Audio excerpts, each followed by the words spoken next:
This happened back in the spring of 2024, though the seeds of it were planted about 14 months earlier.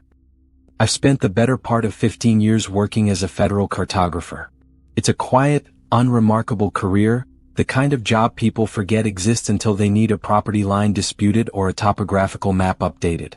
My entire life is built on a single, unshakable principle: maps tell the truth. To me, the world on paper isn't just a representation, it's a legal and physical reality. If a mountain is there, I mark its elevation. If a river shifts its bank, I record the deviation. Discrepancies do happen, of course.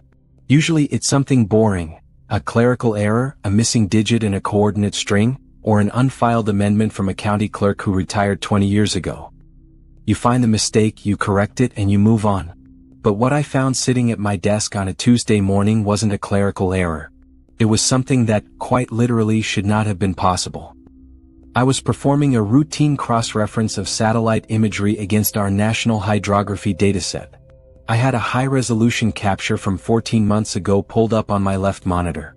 It showed a small, isolated town tucked into a valley in a remote part of the Pacific Northwest. It was sharp and unambiguous. I could see a gas station with a white canopy. I even remember calculating the shadow angle. It looked to be about 2 in the afternoon.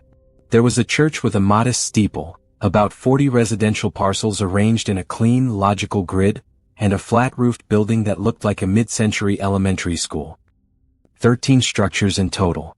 On my right monitor, I had the government databases. There were no parcels listed. No utility corridors. No postal routes. No building permits. According to every piece of paper the United States government owned, that land was, and always had been, undeveloped federal terrain.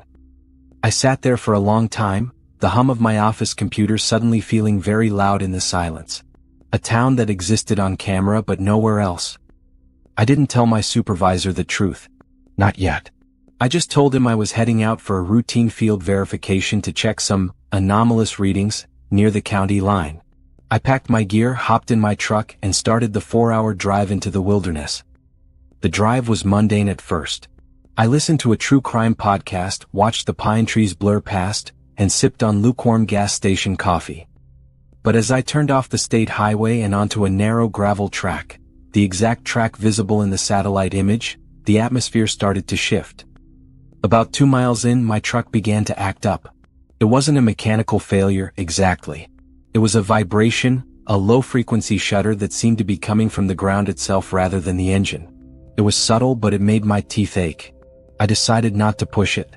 I pulled the truck onto a shoulder of dead needles and decided to walk the last mile. The moment I stepped out of the cab, the silence hit me. It wasn't the peaceful silence of the woods. It was heavy. It felt like the air had a physical weight to it, like the pressure you feel at the bottom of a deep pool. There was no bird song. No wind in the trees. Just that held breath feeling, like the entire forest was waiting for me to leave. I reached the coordinates 20 minutes later. I didn't find a town. But I didn't find empty woods either. All 13 foundations were there. I stood in the center of what should have been the main road, looking at the concrete outlines in the earth. They were in the exact positions the satellite image had predicted. I walked over to the gas station pad. The bolt patterns where the canopy columns had been anchored were still there, rusted and jagged, staring up at the sky like empty eye sockets. I moved to the church lot. It was still covered in pale gray gravel, with tire ruts worn so deep into the earth that the forest floor had never been able to reclaim them. But here was the problem. The weeds growing through the cracks in the concrete weren't 14 months old. They were thick, woody, and gnarled. Some of the saplings pushing through the foundations were 20, maybe 30 feet tall. This place hadn't been abandoned recently. It had been rotting for at least 50 years. I stood there, heart hammering against my ribs, looking at the fresh tire ruts and the ancient rot. The satellite image was barely a year old. In that image, these buildings were whole. The paint was white. The windows were intact. I felt a sudden violent urge to get back to my truck. It wasn't just the discrepancy, it was the sensation of being watched. Not from the trees, but from the foundations themselves. It felt as if the town was still there, just out of phase. Like I was standing in the footprint of something that had just stepped away. I practically ran back to my vehicle. I drove home in a daze, my mind racing through every logical explanation. Long exposure glitches, classified military cloaking, mass hallucinations. None of them stuck. The next morning I filed my report. I was clinical. I described the foundations, the age of the overgrowth, and the lack of standing structures. An hour later, my supervisor called me into his office.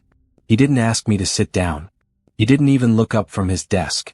He told me in a flat, rehearsed tone that my report was being rejected. He said the structures I saw were terrain formations and shadow artifacts caused by a sensor malfunction on the satellite pass. I walked the foundations, Dave, I said, my voice shaking. I touched the anchor bolts. There were tire ruts in the gravel. He finally looked at me. His eyes were completely blank. Terrain formations, he repeated. The record has been corrected. Don't go back out there. It was the tone of a man reciting a script he'd been forced to memorize. I knew then that asking more questions wouldn't just be futile, it would be dangerous. I tried to let it go. I really did. But last week I couldn't help myself. I used my high-level credentials to pull a current satellite pass of the same coordinates. The foundations are gone. The earth in that valley is perfectly smooth, covered in a uniform layer of digital green that suggests nothing but untouched forest. No concrete. No gravel. No tire ruts. But I didn't stop there. I started scanning the surrounding area, moving the frame outward in widening circles. My hands were sweating on the mouse.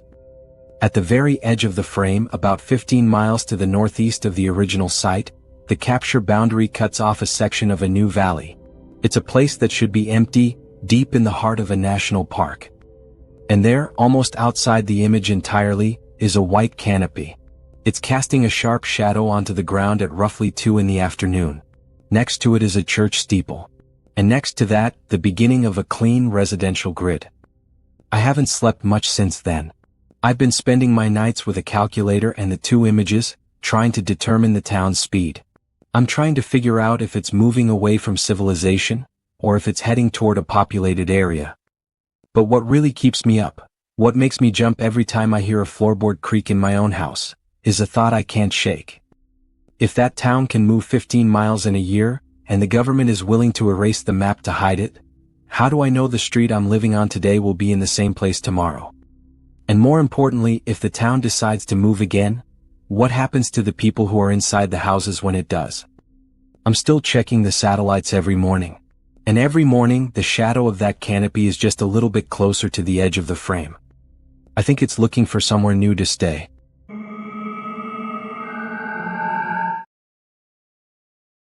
I haven't told anyone this, mostly because I don't know how to explain it without sounding like I'm having a psychotic break. But I need to put this somewhere. I need to get these thoughts out of my head and onto a screen, because if I don't, I think the silence in this apartment is finally going to break me. My name is Sarah, and I've been with my boyfriend, Dane, for 4 years. We were that couple, the one people found annoying because we were so in sync. We had our own shorthand, our own private jokes, and a level of comfort that usually takes decades to build. I know the way he breathes when he's actually asleep versus when he's just pretending. I know the specific way his jaw tightens when he's anxious.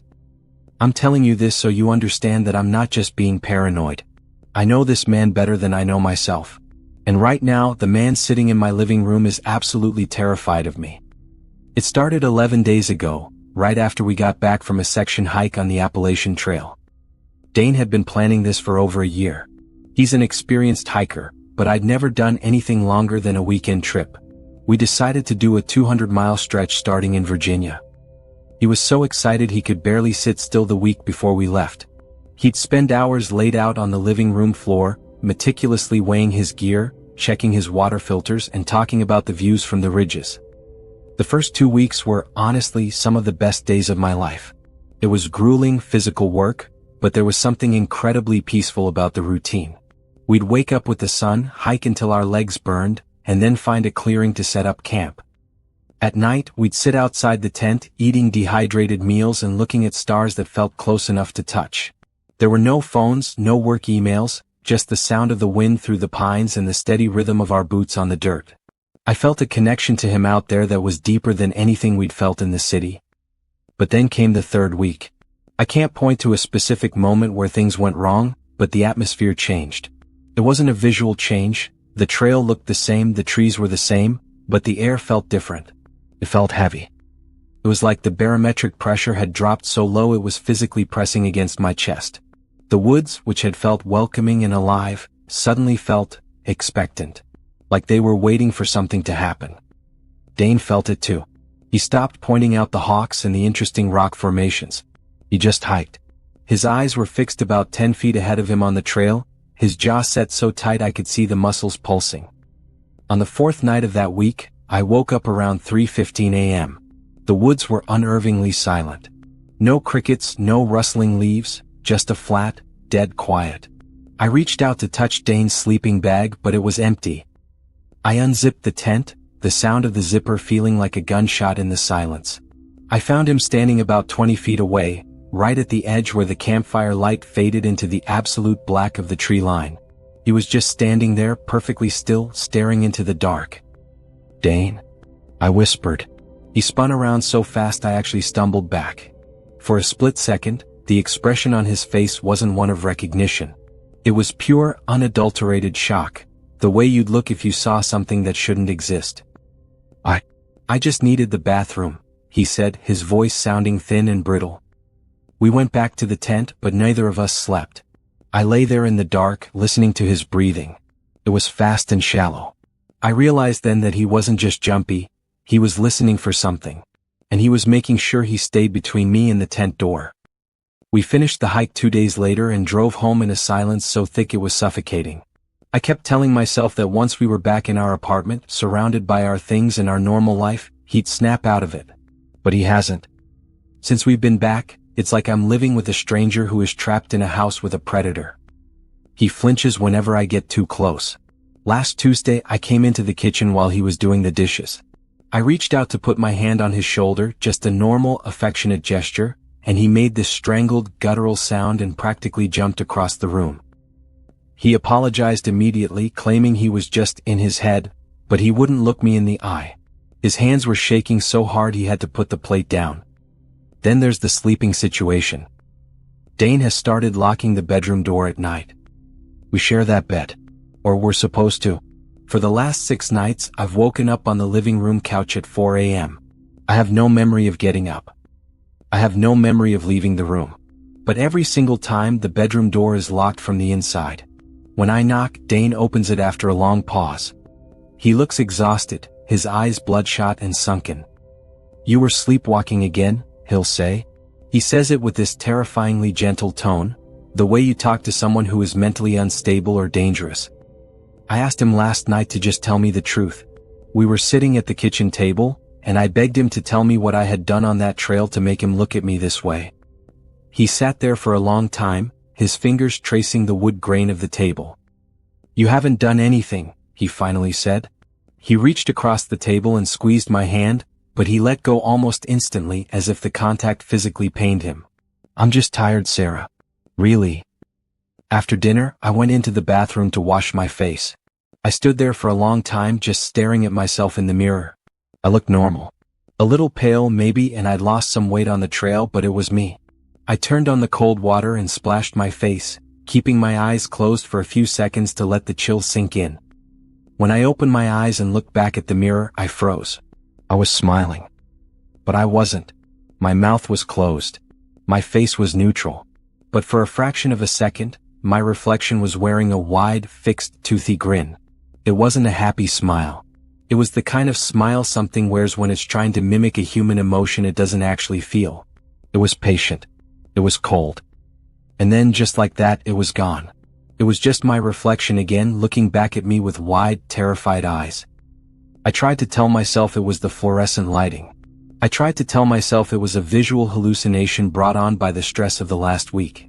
But then I started thinking about those last 2 days on the Appalachian Trail. I realized that I don't have any clear memories of them. I remember the first 2 weeks vividly.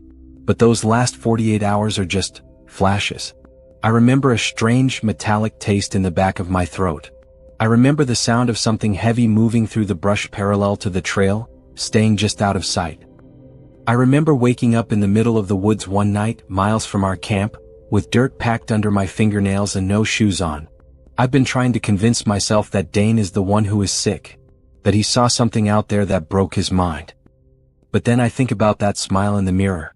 I think about how much I've been eating lately, how I can finish a full meal and still feel a hollow, gnawing hunger in my stomach that feels like it's coming from somewhere else.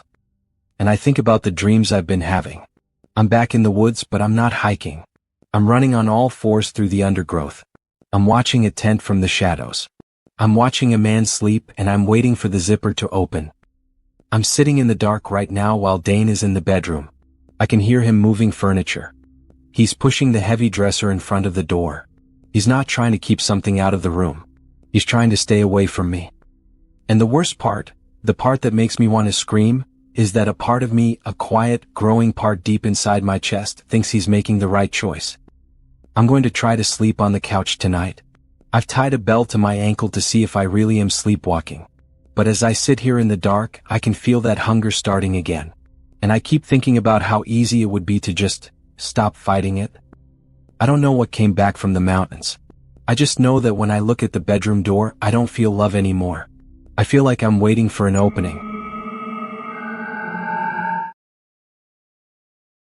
This happened back in the spring of 2024, when I was desperate enough to sign onto a longline commercial fishing vessel called the Northern Star. Commercial longline fishing is a miserable way to make a living. You exist in a state of constant, grinding exhaustion that blurs the days together until you lose track of the sun. The boat smells permanently of rotting bait, diesel exhaust, and frozen brine. We work 20-hour shifts, pulling miles of heavy monofilament line out of the freezing water, unhooking the catch, rebaiting, and stacking hooks back into the holds. It's the kind of work that breaks your back and ruins your hands before you're 30. I was the new guy, the greenhorn. The crew was small, just 3 of us. There was the captain, a man who spoke mostly in grunts, and Silas, a heavily scarred deckhand who had been fishing for 30 years and looked like he'd been carved out of driftwood. We were working a very deep, isolated stretch of the Atlantic, hundreds of miles from the nearest coastline. We had been out for 10 days and our luck was terrible. The holds were mostly empty. We'd caught a few small swordfish and some low-grade tuna, but nowhere near enough to cover the cost of the fuel, let alone make a profit. The tension on the boat was thick enough to choke on. The captain spent his time pacing the deck, chain-smoking and glaring at the dark water as if he could intimidate the fish into biting. Silas worked in a grim, stony silence. I just kept my head down, scrubbing the deck and organizing gear, trying to stay invisible. On the 11th day, the hydraulic winch started to whine. We were hauling the primary line when the metal gears began to groan in a way I hadn't heard before. The thick nylon line pulled taut, snapping straight down into the black water like a guitar string. The tension was massive. The boat actually listed slightly to the starboard side as the winch struggled against the weight. The captain threw his cigarette over the rail and ran to the control panel, easing the hydraulics to keep the line from snapping. Silas grabbed a heavy steel gaffing hook and leaned over the rail, his eyes fixed on the spot where the line met the water. It took 45 minutes of patient, agonizing work to bring the catch to the surface. When it finally broke the water, I actually took a step back. It was a bluefin tuna, but it was impossibly large. It had to weigh over 1,000 pounds. The dark blue scales reflected the harsh deck lights with a dull, metallic sheen. The captain let out a raw, hysterical laugh. This single fish would pay for the entire trip. It would cover the fuel, the bait, and put the boat back in the black. Silas sunk his gaff into the thick flesh near the gills, and we engaged the heavy lifting crane to hoist the massive animal over the rail. It hit the steel floor with a heavy, wet thud. I stood back, catching my breath, and looked closely at the fish. Something was wrong. The proportions were grotesque. The head was normal, but the torso was swollen, the belly bulging outward so far that the white scales on its underside looked stretched to the point of tearing. Covering its flanks were dozens of deep, circular scars. They looked like the bites left by cookie-cutter sharks, but they were far too large and deep. Some healed over with white, fibrous tissue, others fresh and leaking a dark, oily fluid onto the deck. "Look at the gut on that thing," the captain said, pulling a heavy filleting knife from his belt. "Must have been gorging itself on a bait ball. Get the hoses ready, kid. We need to bleed it before the meat spoils." I grabbed the heavy rubber washdown hose and turned the valve. Freezing seawater sprayed out, washing the dark fluids toward the scuppers. Silas knelt near the tail to hold the fish steady, while the captain straddled the massive belly. He positioned the point of his knife near the ventral fin, preparing to open the fish. "It smells wrong," I said. I wasn't imagining it. The odor rolling off the fish wasn't the usual smell of sea and scales. It smelled like stagnant, ancient mud, like a swamp that had been left to rot in the sun for 1,000 years. The captain ignored me. He gripped the handle of the knife with both hands and drove the blade down into the swollen white belly. The skin didn't slice cleanly. It gave way with a loud, wet pop. The belly of the massive tuna burst open and we all froze. There were no internal organs. No heart, no stomach, no roe. The entire internal cavity of the 1,000-pound fish had been completely hollowed out. Packed tightly inside the rib cage was a translucent, pulsating mass. It looked like a thick, milky jelly heavily veined with dark, pulsing purple lines. The mass shifted and rolled inside the fish, expanding rapidly now that it was exposed to the air. The smell of stagnant mud intensified, making my eyes water and my stomach turn. I dropped the hose, the water splashing uselessly against my boots. The captain leaned forward, squinting against the deck lights, his knife hanging loosely in his hand. Then the mass ruptured. Whip-like, thick, slimy appendages shot out of the translucent jelly with a speed that defied logic. They completely ignored me. They targeted the two men leaning over the fish. Two thick, muscular tentacles lashed out and wrapped directly around the captain's face. They slapped against his skin with a heavy thwack, sealing over his mouth, his nose, and his eyes. Another set of appendages shot toward Silas, wrapping around the back of his head and burying themselves into the base of his neck. They didn't even have time to scream. The captain fell backward, his arms going rigid, his hands clawing uselessly at the wet muscle sealing his face. Silas collapsed forward, his forehead hitting the steel rail with a sickening crack. I couldn't move. My boots felt bolted to the deck. I watched the mass inside the tuna continue to pulse, pumping dark fluid through the appendages directly into the heads of my crewmates. The struggle lasted less than 10 seconds. The captain's hands fell away from his face, dropping limply to his sides. Silas stopped twitching. I stood 10 feet away, clutching the rail, waiting for them to die. They didn't die. In perfect unison, the captain and Silas slowly pushed themselves up off the deck. Their movements were wrong, mechanical, like marionettes being hoisted by invisible strings. They stood up straight, their arms hanging loose. The thick appendages were still firmly attached to their heads, trailing back to the pulsing mass inside the ruined fish. The two men slowly turned their heads to face me. The captain's jaw dropped. The hinges of his jawbone popped and dislocated, his mouth stretching open in a wide, impossible gape. Silas's jaw did the exact same thing. A voice came out of them. It was a single, overlapping sound that spoke through both of their unhinged mouths simultaneously. It sounded like thick mud being sucked through a narrow pipe. "The deep is empty," the voice vibrated in my very teeth. "We have consumed the dark. The trenches are barren. No sentient life left below."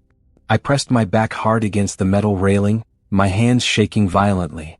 There was nowhere to run. We were miles from the coast on a tiny floating platform.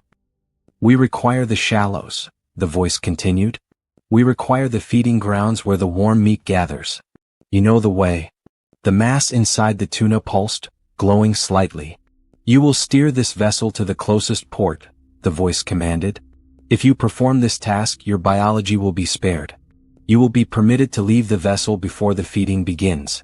Do you comprehend the task?" I looked at the captain. The skin around his neck was already turning a pale, sickly gray. The veins under his jaw were bulging, pulsing with that dark alien fluid. "Yes," I whispered. "Proceed." They turned away from me and walked to the center of the deck, standing perfectly still, tethered to the massive fish. I forced my legs to work, walking a wide circle around them to reach the wheelhouse. I stepped inside and pulled the heavy door shut, locking the latch with trembling hands. I pushed the throttle forward, set the autopilot for the nearest deep water port, and sat in the captain's chair. The journey would take 14 hours.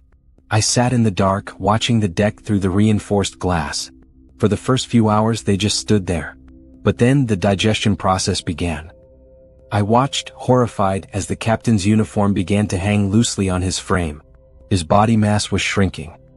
His skin turned a putrid ash gray and began to slough off his neck and hands in wet patches. Silas's shoulders collapsed inward. Their bones were dissolving, leaving their limbs hanging like deflated rubber tubes. The tentacles pulsed constantly, pumping the liquefied remains of the men back into the central mass. They were still standing. They were still breathing. But they were being hollowed out just like the fish. I looked at the navigation chart. We were heading toward a city of hundreds of thousands of people. If I brought this boat to the docks, that thing would spread. I checked the time. We were 3 hours away. I formed a plan. I unlatched the cabin door and slipped out, moving quietly toward the aft hatch that led to the engine room. I lowered myself down the ladder into the heat and noise of the massive diesel engine. I found a heavy wrench and moved to the primary fuel lines. I didn't close the valves. I stripped the threads on the brass fittings until the lines gave way. A massive pressurized stream of diesel sprayed out, flooding the lower deck and coating everything in a suffocating smell. The engine began to sputter and cough. I scrambled back up the ladder, grabbed an emergency survival suit and moved to the stern. I shoved the life raft canister over the side and watched it inflate. The engine died. The sudden silence was deafening. A wet, heavy dragging sound came from the main deck. I turned to see the captain and Silas, or what was left of them, dragging their ruined, gray bodies toward me. The mass was being pulled along behind them, trailing out of the tuna. "You were granted life," the voice echoed, vibrating with fury. "You will be consumed." I stood by the open engine hatch. I struck a red emergency flare. The chemical ignited into a brilliant, hissing red light. As the hollow men lunged for me, I tossed the burning flare down into the fuel-soaked engine room. I vaulted over the railing and hit the freezing water. I swam for the raft, hauling myself in just as the ocean lit up behind me. The explosion was a massive boom that punched the air out of my lungs. The Northern Star was gone, replaced by a towering column of fire. Through the roar, I heard a high-pitched screech, a sound of absolute ancient rage as the mass was incinerated.